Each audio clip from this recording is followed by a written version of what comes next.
오늘 3부 예배 나온 여러분들 한 사람 한 사람을 주님의 이름으로 축복합니다. 오랜만에 우리 옆에 있는 사람들과 함께 인사를 좀 나누었으면 좋겠는데, 옆에 있는 사람들에게 이렇게 손을 꽉 잡으며 주님의 이름으로 축복합니다 하는데, 아무나 잡으면 안 되고 잡아도 되는 사람만, 옆 사람들과 함께 인사합시다. 주님의 이름으로 축복합니다. 주님의 이름으로 축복합니다. 고맙습니다. 오늘 잡을 것을 잡아야 라고 하는 제목으로 말씀을 나누게 될 터인데, 제가 여러분들에게 몇 주 전부터 계속 말씀을 드리고 있죠. 여러분들이 다는 기억은 못하지만 5명의 왕은 기억하는 게 말씀을 이해하는데 도움이 되겠다. 지도에 통일왕국 시대, 유일하게 3명의 왕이 통일왕국 시대에 있었습니다. 첫 번째 사울, 두 번째 다윗, 세 번째 솔로몬. 근데 솔로몬의 아들 대에 가서 나라가 갈라지게 됩니다. 갈라진 나라, 위쪽을 우리가 북이스라엘이라고 하고 남쪽을 남유다라고 합니다. 오늘부터 이제 갈라진 나라에 대한 왕들이 나오기 때문에 이 전 이해를 가지고 말씀을 들으셔야 돼요. 북이스라엘의 첫 번째 왕은 여로보암. 누구라고요? 여로보암. 남쪽의 첫 번째 왕은 르호보암. 르호보암은 솔로몬의 아들입니다. 자, 이렇게 5명을 여러분들이 잘 외우고, 지금부터 나오는 왕들은 여러분들이 마음에 드는 사람만 외우고, 외우기 싫은 사람은 안 외워도 괜찮습니다. 다 못 외우니까. 그런데 이 5명은 여러분들이 꼭 알고 있어야 성경을 이해하는데 도움이 된다고 말씀을 드렸습니다. 오늘은 남유다의 세 번째 왕이었던 아사 왕에 대한 이야기를 함께 나누게 됩니다. 여러분, 일기와 기도의 공통점을 아시나요? 누가 그렇게 썼더라고요.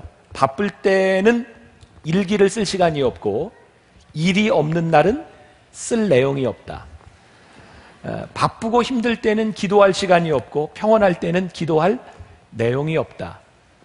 사실은 우리들이 꼭 해야 될 때 하지 못하는 것이 문제인 것 같습니다. 제가 이 왕에 대한 말씀을 저도 준비하고 계속해서 여러분들과 나누면서 깨닫게 된 게 있어요. 우리가 하나님을 왕으로 우리들이 하나님의 주권을 인정하지만 결국 우리들의 삶에 우리들의 선택과 우리들의 결정이 참 중요하다는 겁니다. 여러분들이 누구이고 여러분들이 무엇을 하는가. 오늘도 저는 이 말씀 붙들고 새벽에 기도하며 제 마음속에 소원을 가지고 기도했어요.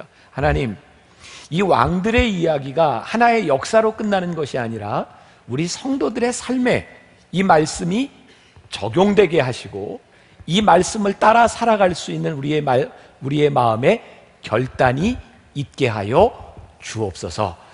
오늘도 역사 이야기이기 때문에 여러분들이 조금 놓치면 지루하거나 졸 수 있는데, 지난주에 우리 장승건 목사님 설교하면서 그런 얘기 하더라고요. 잠은 집에서 자는 거래요.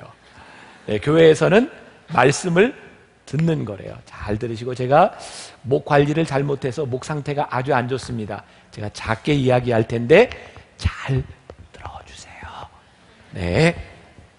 오늘 본문 1절이 아주 다급한 상황에서 시작이 되고 있습니다. 아사왕 제36년에 이스라엘 왕 바아사가 유다를 치러 올라와서 라마를 건축하여 사람을 유다왕 아사에게 왕래하지 못하게 하려 한지라.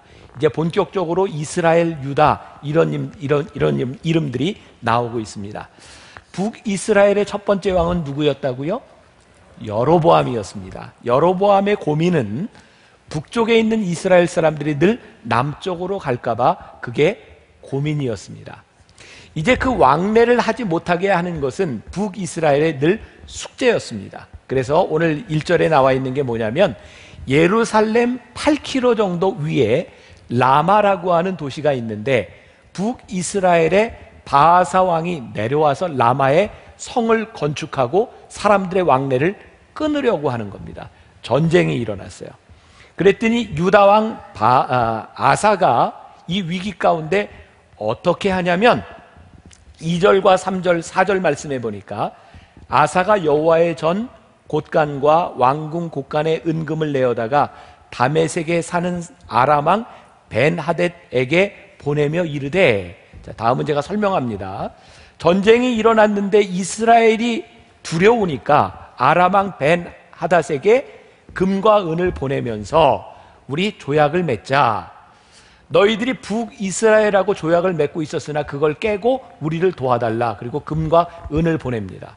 근데 벤하닷이 그 금과 은 뇌물을 받고 이스라엘과의 화친을 깨고 이스라엘을 침공합니다. 문제가 해결되었습니다. 정치적으로 수완이 꽤 있는 것 같고 문제를 해결했지만 해결된 것이 아니었습니다. 벤하닷은 이제 유다를 침공합니다. 오늘 여러분들에게 제가 아주 중요한 교훈을 이렇게 말씀드리고 싶습니다. 여러분, 한 번 배신한 사람은 또 배신합니다. 여러분들이 돈으로 해결할 수 있는 사람은 다른 돈으로 여러분들의 뒤통수를 칠 수 있습니다. 세상의 그 어떤 것도 돈과 권력으로 믿을 수 있는 것이 없습니다. 근데 우리는 세상의 방법으로 눈에 보이는 것으로 해결하려고 하는 것 같습니다. 아사라고 하는 이 왕이 그의 문제를 해결하기 위해서 세상에 힘을 찾습니다. 하나님을 찾지 않고 은과 금으로 문제를 해결하려고 합니다. 문제를 해결한 것 같았으나 하나님의 방법이 아니었으므로 그는 많은 대가를 치르게 됩니다. 어떤 사람이 목사님에게 와서 이런 부탁을 했답니다. 목사님, 신유와 치유에 대한 좋은 책이 있으면 좀 소개해 주세요. 목사님이 그분에게 이렇게 말을 했대요.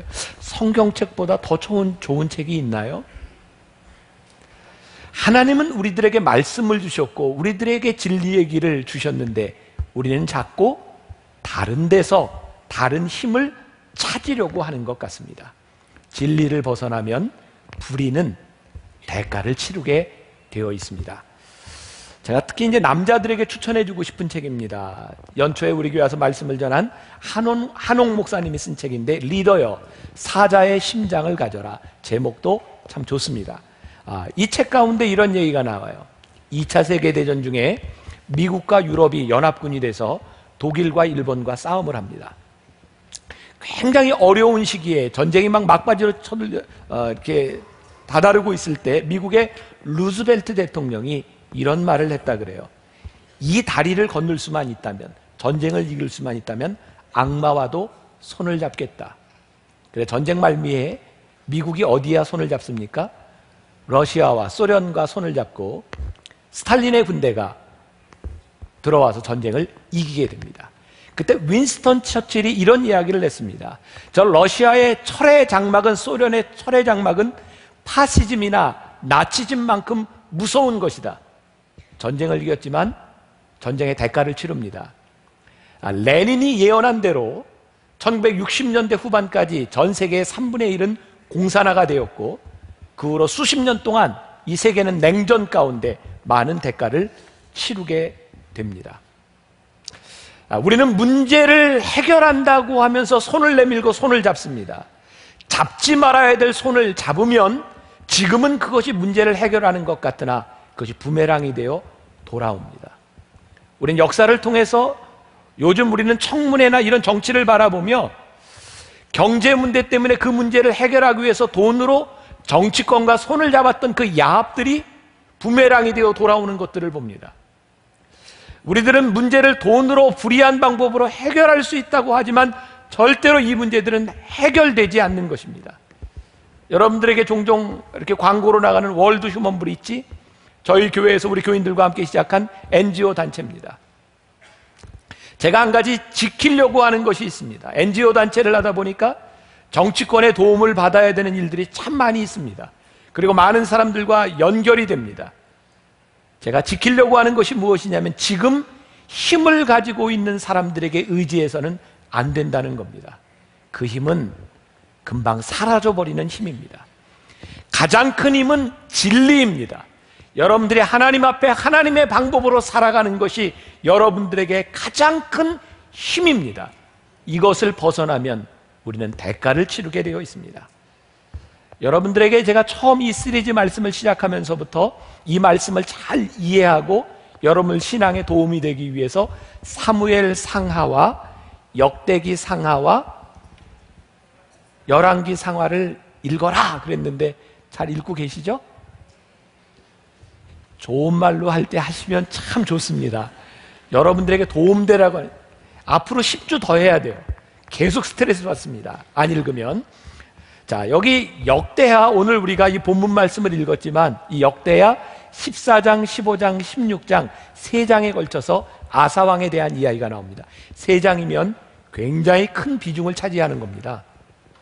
14장과 15장에서 아사에 대해서 성경은 뭐라고 얘기하냐면 믿음의 사람, 믿음이 참 좋은 사람이었습니다. 그는 100만 대군이 에디오피아에서, 성경의 구스라고 하는 것은 에디오피아입니다. 100만 대군이 쳐들어왔을 때에도 그는 하나님께 부르짖어 기도하며 문제를 해결했던 사람이고요.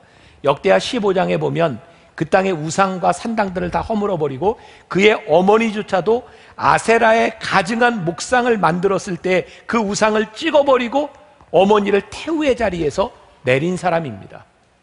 그가 하나님 앞에 신실하게 신앙을 지키기 위해서 얼마나 노력한 사람인지 모릅니다. 그런데 그가 왕위에 오른 지 35년 동안 그가 참 평안했는데 이 36년이 넘어가며 그가 변해버립니다. 우리는 평안함을 누리는 것, 우리들의 삶에 문제가 없는 것, 축복을 가만히 보세요. 여러분들에게 축복이 오고 평안이 올 때가 문제가 없을 때였나 아니면 문제를 이길 때였나? 유다왕 아사에게 있어서도 그 35년 동안의 평안은 문제가 없었던 때가 아니라 그가 하나님을 의지하며 하나님이 그를 다스려 주셨을 때입니다.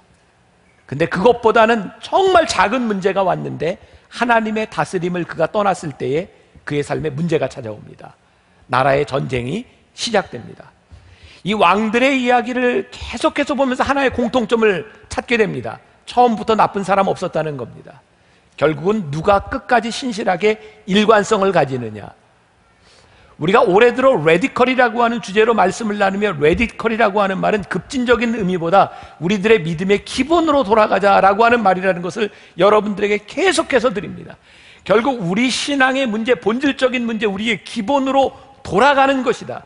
오늘 여러분들의 삶이 곤고하고 여러분들이 고통을 느끼고 있다면 한번 여러분들의 삶에 무엇이 잘못됐는지를 믿음 안에서 여러분들이 바라보아야 될 때가 되지 않았을까? 믿음의 가정이 무엇입니까? 우리가 우리 가정의 주인 되심을 하나님으로 고백할 때 하나님께서 우리의 가정을 다스려 주시는 겁니다. 어떤 가정도 가정마다 가지는 동일한 문제들을 가지고 있습니다. 그러나 하나님의 다스림이 임하는 겁니다. 우리가 믿음의 기업이라고 할 때 믿음의 기업이 무엇일까요? 이 기업의 주인이 하나님임을 고백하며 하나님이 이 기업을 다스려 주시는 겁니다. 오늘 본문 말씀 7절에 우리 같이 한번 봉독해 볼까요? 그때 선견자 하나니가 유다왕 아사에게 나와서 그에게 이르되 왕이 아람 왕을 의지하고 왕의 하나님 여호와를 의지하지 아니하였으므로 아람 왕의 군대가 왕의 손에서 벗어났나이다. 자, 이게 무슨 말인지 아시겠죠? 이 아사 왕이 참 괜찮은 사람이었는데 하나님을 의지하지 않고 아람 왕을 의지함으로 인하여 이제 그 아람 왕이 당신의 손에서 벗어나게 되었고 그로 인하여 당신이 고통을 당하게 될 것이라는 말입니다. 오늘 이 선견자, 이 예언자가 하고 싶은 말이 무엇이었을까요? 이 선견자는 아사 왕에게 끊임없이 이렇게 이야기합니다. 역대하 14장 15장에 있었던 그때를 생각해 보십시오. 당신이 하나님 앞에 신실했던 때, 그때도 어려움이 있었습니다. 그러나 당신이 하나님께 부르짖었을 때 하나님이 함께 하시지 않았습니까? 그때를 생각해 보십시오. 오늘 하나님은 이 아사왕의 잘못을 심판하시려고 하는 것보다 아사왕이 잘못한 곳에서 돌이키기를 원하시고 계셨어요. 우리의 믿음이라고 하는 것은요, 평상시에 드러나는 것이 아닙니다. 믿음이 증명돼야 될 때가 있습니다. 오늘 이 예배 시간에 여러분들의 믿음이 잘 증명되지 않습니다. 모두가 예배 드릴 수 있는 환경에서 좋은 찬양과 음악이 여러분들을 뒷받침해 주는 이 가운데서 예배를 드리지 못할 사람이 아무도 없습니다. 여러분들의 믿음은 예배 시간에 드러나는 것이 아니라 여러분들의 삶의 위기 가운데서 드러납니다. 여러분들이 암으로 투병하고 있을 때, 여러분들의 사업이 위기에 처했을 때, 누군가에게 사기를 당했을 때, 누군가에게 고난을 당할 때 여러분들의 믿음이 드러나게 되어 있는 겁니다. 그때 여러분들이 누구인가가 드러납니다. 제가 어렸을 때 부흥회에 오시면 이렇게 말씀을 전했던 목사님들을 통해서 들었던 이야기입니다. 옛날에 이런 이야기 들으셨을 거예요. 캐나다에서 미국으로 이렇게 국경지대에 나야가라 폭포가 있습니다. 나야가라 폭포에는 그 캐나다에서부터 벌목한 나무들도 이렇게 떠내려오는 곳인데, 물들이 이렇게 쫙 모이면서 폭포로 떨어져 내면 장관을 이루죠. 사람들이 이렇게 배를 타다가 혹이 이렇게 물에 빠지거나 이렇게 파산이 되면 거기에 라이프 가드가 지키면서 사람을 구해줍니다. 어떤 배가 파손되었고 물에 떠내려가는데 사람을 살려달라고 하는데 라이프 가드가 생명줄을 던집니다. 생명줄은 그렇게 굵지 않습니다. 밧줄입니다. 근데 그 순간 저 카나다 위쪽에서부터 큰 통나무가 떠내려옵니다. 여러분, 무엇을 잡아야 할까요? 생명줄을 잡아야 합니다. 근데 많은 사람들이 생명줄을 잡기보다 든든한 통나무를 잡습니다. 통나무는 그 사람과 함께 폭포로 떠내려갑니다. 여러분들이 하나님을 의지하기 힘든 이유가 있습니다. 하나님은 우리들 눈에 잘 보이지 않습니다. 하나님을 의지하는 것이 힘듭니다. 성경은 우리들에게 말씀합니다. 하나님을 의지함이 너희들에게 힘이고 하나님을 믿는 것이 너희들에게 생명이라고 말씀합니다. 생명줄은 우리들 눈에 보이는 커다란 것이 아니라 그것이 생명이어야 하는 겁니다. 김범곤 목사님이 쓴 생명의 떡 오직 예수라고 하는 책에 좋은 구절이 있어서 제가 읽어드립니다. 잘 생각하며 들어보세요. 흔히 기도할 때 주여라고 해놓고는 도와주소서라고 하는 기도가 있는데 과연 이것이 맞는 기도일까요? 하나님은 헬퍼가 아니십니다. 우리도 모르는 사이 자기가 뭔가 해보려다가 잘 안되면 사후 약방문식으로 뒤치다거리나 하는 하나님처럼 만들고 있지는 않습니까? 내가 애쓰고 있는 이 일을 하나님께 도와달라고 하면 하나님이 도우시는 수준에 머무르게 됩니다. 그러나 하나님이 내 안에 오셔서 사시고 그 하나님이 직접 일하신다면 하나님의 놀라운 기적을 체험하게 될 것입니다. 내가 일하면 내 수준에 그치지만 하나님이 일하시면 하나님의 수준으로 완성되는 것입니다. 자, 오늘 제 말씀을 오해하지 말고 들으셔야 합니다. 하나님은 우리의 헬퍼가 되십니다. 하나님은 우리를 도와주시는 것을 기꺼이, 아마 하나님의 기쁨이 우리를 도우시는 것이 아닐까요? 근데 도우심만 받고 살아가는 것은 정말 좋은 그리스도인이 아닌 것 같습니다. 우리는 일을 저질러 놓고 어려울 때 하나님 앞에 도와주세요 합니다. 하나님이 우리를 도와주실 수 있습니다. 그러나 그것보다는 조금 더 위대한 인생을 살았으면 좋겠다. 어떻게? 우리가 하나님을 우리들의 삶의 주인으로 고백할 때 내 삶의 결정들이 내 안에서 하나님이 역사하실 때 왕이신 하나님의 권세를 누릴 수 있는 결정들이 우리들에게 일어나야 하는데, 왜 우리는 잘못된 결정 가운데 울며 부르짖으며 하나님의 도우심만을 구하는 사람이 될까? 이게 정말 하나님께서 우리들에게 원하시는 삶일까? 누가 주인인가? 하나님께서 우리들의 삶의 왕이 되실 때 우리들이 누릴 수 있는 왕의 권세가 있는데 우리는 왜 헬퍼 되시는 하나님만을 경험하며 살아가는가? 우리의 믿음의 기본을 한번 다시 생각해 봐야 하지 않겠습니까? 착각은 착각으로 끝나지 않습니다. 이 하나님 선지자가 계속해서 이 아사 왕의 옛일을 기억하게 합니다. 역대하 14장 11절에 그의 기도를 한번 보겠습니다. 같이 봉독해 볼까요? 여호와여, 힘이 강한 자와 약한 자 사이에는 주밖에 도와줄 리가 없사오니 우리 하나님 여호와여, 우리를 도우소서. 우리가 주를 의지하오며 주의 이름을 의탁하옵고 이 많은 무리를 치러 왔나이다. 여호와여, 주는 우리의 하나님이시오니 원하건대 사람이 주를 이기지 못하게 하옵소서. 이거 위대한 기도 아닙니까? 힘이 강한 자와 약한 자 사이에 주밖에 도와줄 사람이 없사오니, 이게 뭐냐면 100만의 에티오피아 군대가 쳐들어왔을 때 아사가 하나님께 했던 기도입니다. 하나님 도와주세요. 하나님 도와주시면 제가 이기지 못할 것이 없습니다. 그래서 하나님이 도와주셨고 위대한 왕의 권세를 누렸습니다. 그런데 오늘 본문 16장에 와 보니까 오늘 16장 9절 말씀 본문 말씀입니다. 같이 봉독해 보세요.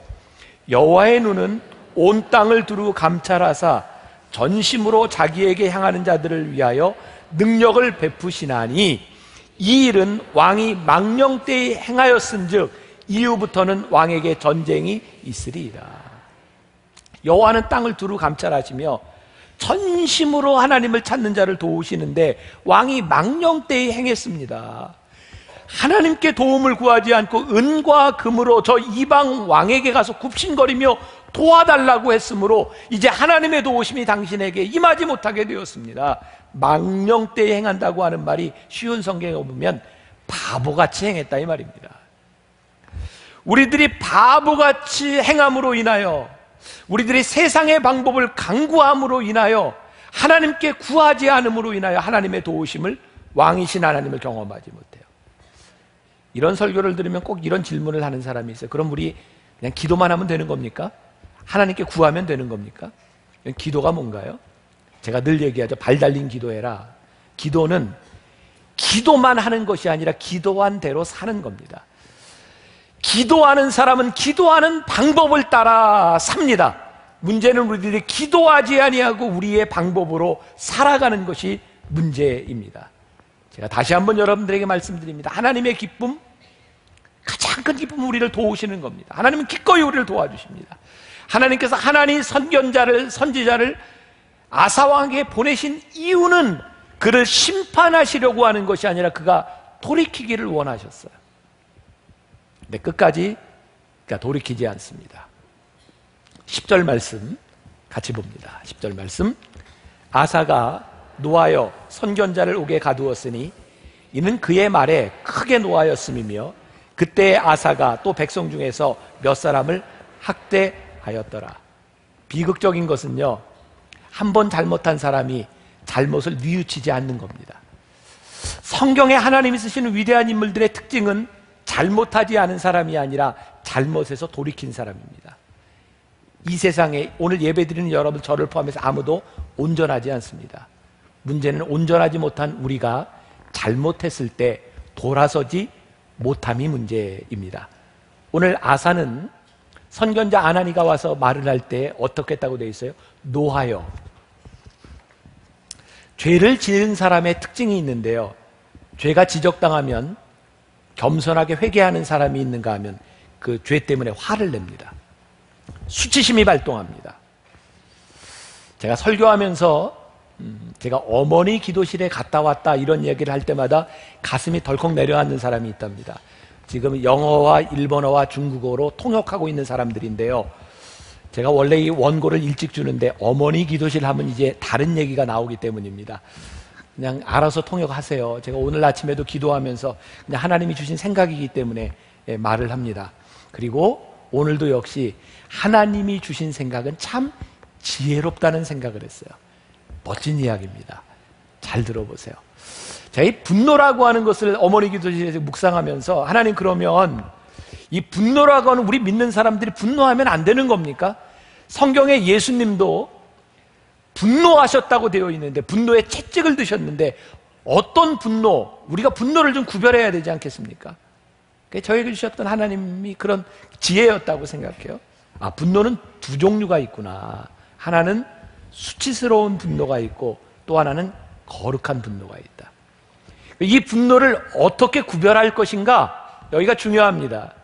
여러분들이 누구 때문에, 무엇 때문에, 누구의 말을 듣고 여러분들이 분노가 일어났을 때 여러분들이 화를 냈는데 그 다음에 여러분들이 부끄러우면 수치스러운 분노입니다. 근데 여러분들이 분노했음에도 불구하고 여러분들이 부끄럽지 아니하고 분노한 것이 수치스럽지 않을 때 그것은 거룩한 분노입니다. 그래서 우리 크리스찬들은요, 이 두 가지를 잘 구별해야 합니다. 여러분들의 삶에 하나님의 말씀 가운데 거룩하지 못한 것에서, 불의한 것에서 여러분들이 거룩한 분노가 일어나야 되고요, 여러분들이 하나님 앞에서 분노하지 말아야 될 것, 여러분들이 겸손해야 될 것에 여러분들이 무릎을 꿇어야 합니다. 수치스러운 분노와 거룩한 분노가 구별되어야 하는 거죠. 아사는 분노했고 그 수치심을 가리기 위해서 하나리를 옥에 가두고 다른 사람들을 점점 더 힘들게 합니다. 우리들의 수치와 불의함은 가려질 수 있는 것이 아닙니다. 여러분들이 화를 내면 낼수록 그 수치를 가리기 위해서 우리는 점점점 악수를 두게 되어 있어요. 역대하 16장 11절부터 13절까지 쉬운 성경으로 메시지 성경이 이렇게 말을 합니다. 제가 읽어드릴게요. 아사에 대한 기록은 유대왕 연대기에 남아있다. 아사는 왕이 된 지 39년이 되던 해에 발에 균이 감염되어 중병이 들었다. 그러다 왕이 된 지 41년이 되던 해에 죽었다. 사람들은 그를 그 자신을 위해 다윗성에 마련해둔 웅장한 무덤에 묻었다. 16장 12절이 이렇게 본래 우리말 성경에 이렇게 되어 있어요. 아사가 왕이 된 지 39년에 그의 발이 병들어 매우 위독했으나 병이 있을 때에 그가 중요합니다. 여러분 성경을 본다면 하이라이트를 하세요. 여호와께 구하지 아니하고 의원들에게 구하였더라. 39년에 왕이 병에 발이 들었는데 의원들에게 구하고 하나님께 구하지 않았다. 또 이런 의문이 들지 몰라요. 우리들이 병들었을 때 그럼 병원에 가는 것이 잘못됐습니까? 우리들이 어려움을 당할 때 이 문제를 해결하기 위해서 이웃과 화친하는 것이 잘못되었습니까? 그런 말이 아닙니다. 여러분들이 아플 때 병원에 찾아가고 의사에게 여러분들이 조언을 받는 것 하나도 잘못되지 않았습니다. 그러나 우리들이 구별해야 될 것이 있습니다. 우리들의 질병에 대한 문제가 육신의 육체적인 문제라고 하면 병원을 찾아가면 단순히 해결될 문제입니다. 그러나 이 병의 근원이 우리들에게 영적인 문제이고 하나님과의 관계에서 틀어진 문제라면 하나님과의 관계가 회복되어야 될 문제입니다. 아사가 발에 병이 들었던 것은 육체적인 질병으로 보이지만 하나님의 심판이었기 때문에 아사가 의원들을 찾기 전에 하나님께 구하였더라면 좋았을 것을 그가 끝까지 하나님을 찾지 아니하고 41년에 죽습니다. 오늘 여러분들에게 이 아사 왕을 통해서 그런 믿음의 도전을 드리고 싶은 겁니다. 보아야 할 것과 잡아야 할 것을 여러분 제대로 보아야 합니다. 혹시 여러분들 가운데 가정의 어려운 문제와 사업의 어려운 문제, 건강의 질병을 앓고 있는 여러분들 중에 그 문제의 근원이 혹시 하나님을 떠나간 불의한 일 때문에 이러한 일이라면 세상의 방법이 아닌 하나님께 구해야 합니다. 오늘 여러분들에게 아주 중요한 말씀입니다. 중국 가정교회 이야기를 쓴 하늘에 속한 사람이라는 책을 쓴 윈 형제 책에 짧은 글이지만 참 좋은 말이 있더라고요. 세상을 변화시키는 것은 위대한 사람들이 아니라 위대한 하나님의 손에 붙들린 약한 사람들입니다. 위대한 일은 하나님 앞에 붙들린 약한 사람들이 하는 일, 그것이 위대한 일입니다. 제가 요즘 새로운 스포츠에 아주 심취되어 있습니다. 스케이트. 너무 재밌어요. 제가 좀 스케이트를 배우면서 앞으로 TV를 보면 절대로 선수들을 욕하면 안 되겠다 했어요. 그 스케이팅을 하면서 여러분들 이번 올림픽 때도 그런 거 경험했죠. 몇 바퀴 돌고 나면 속도가 떨어져요. 아니 선수가 저 몇 바퀴 돌고 속도가 떨어져? 근데 제가 타보니까 몇 바퀴 돌고 이 발 하나 뛰는 게 얼마나 힘든지 정말 너무너무 힘들어요. 제가 폼부터 이렇게 배웁니다. 그리고 이왕이면 좋은 폼으로 잘 타기 위해서 이제 코너링 하는 것들, 이런 것들을 배우는데요. 저는 제가 못하면, 하다가 잘 안 되면 진짜 열심히 합니다. 제 성격이 굉장히 열심히 하는 성격이거든요. 안 되면 무지하게 열심히 하는데, 안 되면 열심히 할 때 선생님이 저에게 와서 꼭 얘기합니다. 목사님 그만하세요. 그만하세요. 그리고 일로 오세요. 그러면 이제 벽에, 그 실내링크에 벽 있잖아요. 벽을 붙잡고 기본부터. 그래서 딱 여기서 코너링을 돌 때 이렇게 발을 쭉 뻗고 11자로 만들어서 이렇게 무릎을 착 해서 이렇게 가서 11자로 쫙 다시 20번 이거 계속합니다. 20번. 그리고 제일 쉬운 기초 직진입니다. 자, 오른발 밀고 1자, 왼발 밀고 1자 20번 계속합니다. 그럼 저에게 이렇게 얘기를 하는 거예요. 목사님, 안 될 때는요 체력이 떨어졌을 때이고, 체력이 떨어졌을 때 잘못된 폼으로 연습을 하면 그게 굳어집니다. 안 고쳐집니다. 안 될 때는 그만하세요. 제가 저는 안 되면 열심히 해야 된다고 생각했거든요. 저는요, 운동을 해도 설교 준비를 해요. 이런 말이구나. 기본이 뭔가? 여러분들의 삶에 문제가 있을 때는 여러분들의 열심으로 달려가는 게 아닙니다. 여러분들의 삶이 곤고해졌을 때는 여러분들의 노력으로 해결되는 것이 아닙니다. 오늘 아사를 통해 우리들에게 주시는 아주 귀중한 교훈입니다. 하나님 앞에 믿음의 기본으로 서는 거예요.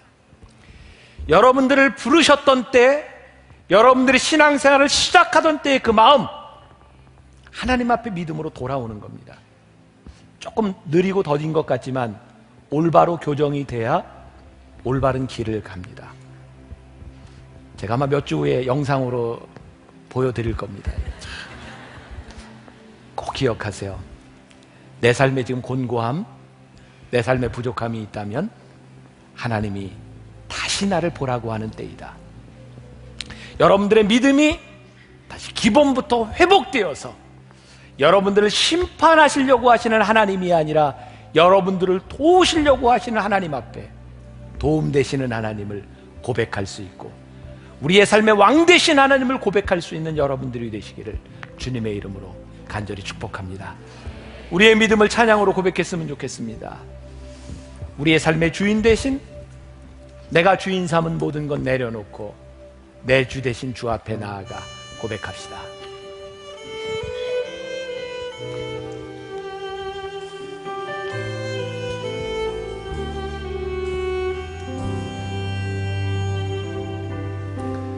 주인 삼은 모든 것 내려놓고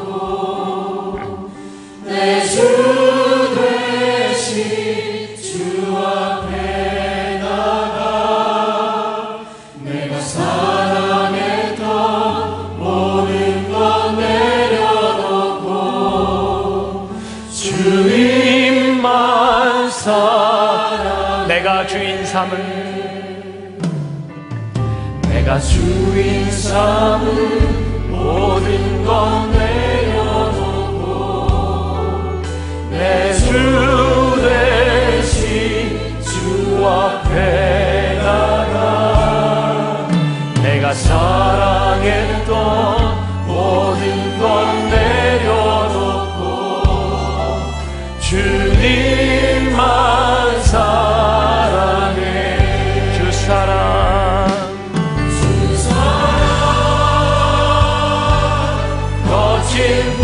풍랑에도 깊은 바다처럼 나를 잠잠케 해. 주 사랑 내 영혼의 반석 그 사랑 위에서 내가 주인 삼은 우리 봉헌하며 찬양합시다.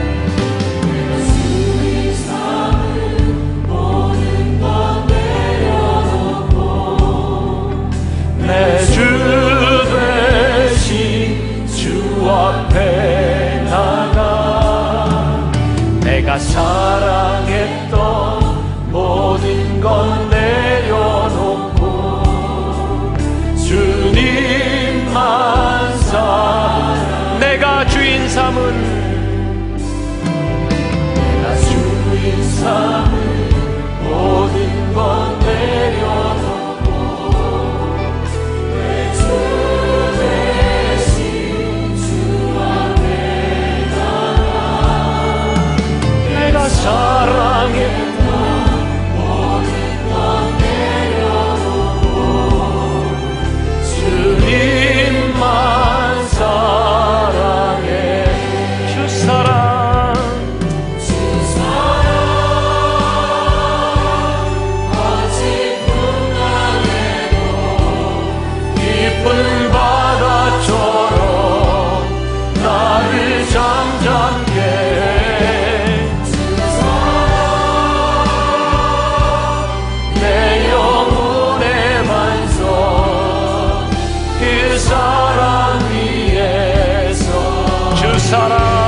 사랑 위에. 우리 일어나서 찬양합시다. 내가 주인 삼은, 주인 삼은 모든 것 내려놓고 내 주 대신 주 앞에 나가 내가 사랑했던 모든 것 내려놓고 주님만 사랑해. 주인 삼은 모든 것 내려놓고 내 주 대신 주 앞에 나가 내가 사랑했던 모든 것 내려놓고 주님만 사랑해. 주 사랑, 주 사랑 거친 큰 땅에도 깊은 바다처럼 나를 잠잠케 해. 주 사랑 내 영혼의 반석 그 사랑 위에 서리. 하나님, 우리의 인생을 돌이켜보면 참 어렵고 힘든 때 더 많은 하나님의 은혜와 하나님의 도우심이 있었음을 고백합니다. 근데 어느 날 내 모습을 보니 작은 고통 가운데도, 작은 어려움 가운데도 하나님을 의지하지 못하고 흔들리는 우리의 모습을 바라봅니다. 때로는 우리의 신앙이 많이 나태해지고 지쳤을 때 우리의 힘으로가 아니라 다시 한번 하나님 앞에 우리의 믿음을 점검하며 믿음으로 세워지기를 간절히 소원합니다. 사랑하는 우리 만나교회 성도들, 정말 믿음의 기본이 잘 세워지게 하여 주옵시고 끝까지 하나님의 길을 가는 우리를 도우시는 하나님, 그 하나님도 소중하지만 우리의 왕 되신 하나님으로 인하여 왕의 권세를 누리는 우리 귀한 믿음의 권속들이 되게 하여 주옵소서. 오늘 하나님 앞에 드려진 귀한 예물, 우리의 헌신들을 하나님 받으시고 귀하게 쓰여지는 하나님 나라를 이루는 귀한 예물과 헌신이 되도록 축복하여 주옵소서. 지금은 우리 주 예수 그리스도의 은혜와 하나님 아버지의 무한하신 사랑과 성령의 인도하심이 주님 바라보며 우리의 믿음을 점검하며 잡을 것을 잡고 의지할 것을 의지하고 바라볼 것 바라보며 나아가는 당신의 사랑하는 모든 백성들 위해 지금부터 영원까지 함께 하시기를 간절히 축원하옵나이다. 아멘.